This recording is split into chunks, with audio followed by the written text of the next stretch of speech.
देश के अमन चैन में जिस एक घटना ने भूचाल ला दिया, जो मुल्क आजादी के कई दशक तक शांतिमय था, जहां मजहबों के बीच दरो दीवार नहीं थी, उस एक घटना ने चंद घंटों में सब कुछ बदल दिया और पैदा कर दी नफरत की ऐसी खाई जिसे भर पाना अब तक संभव नहीं हुआ। धर्म की आड़ में निकली राजनीति की रैली का ऐसा शंखनाद ना तो पहले किसी ने देखा था और ना ही किसी ने पहले सुना था। तारीख 6 दिसंबर 1992। 1.5 लाख लोगों की हिंसक रैली ने अयोध्या की बाबरी मस्जिद को ढहा दिया, जिसके बाद से देश में तनातनी का माहौल बन गया।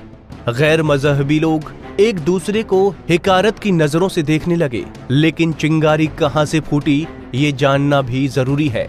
1527 में पहले मुगल सम्राट बाबर ने बाबरी मस्जिद का निर्माण करवाया। ये मस्जिद उस जगह बनवाई गई जिसे हिंदू अपने आराध्य राम का जन्म स्थान मानते हैं।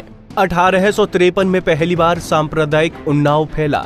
1859 में अंग्रेज शासन ने विवादित स्थल पर बाड़ लगा दी। परिसर के भीतर हिस्से में मुसलमानों और बाहरी हिस्से में हिंदुओं को प्रार्थना करने की अनुमति दे दी गई।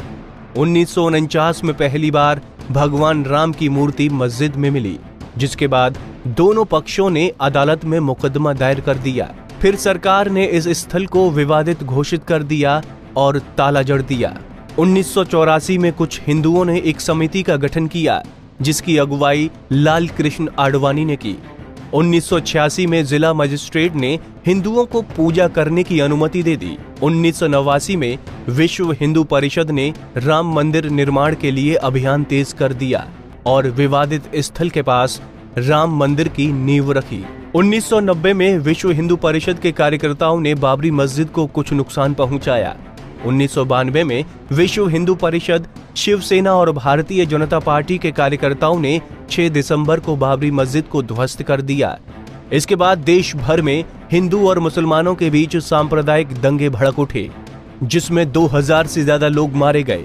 साल दर साल कार्रवाई का दौर जारी रहा और आखिरकार 2010 को इलाहाबाद हाई कोर्ट ने फैसला सुनाया, जहां रामलला विराजमान हैं और वो आसपास की जमीन राम मंदिर के लिए दी गई। 1/3 सुन्नी वक्फ बोर्ड को और 1/3 जमीन निर्मोही अखाड़ा को दे दी गई। फैसले आए और लगातार आते रहे, लेकिन फैसलों के बीच मजहबी दीवार हमेशा आड़े आती रही।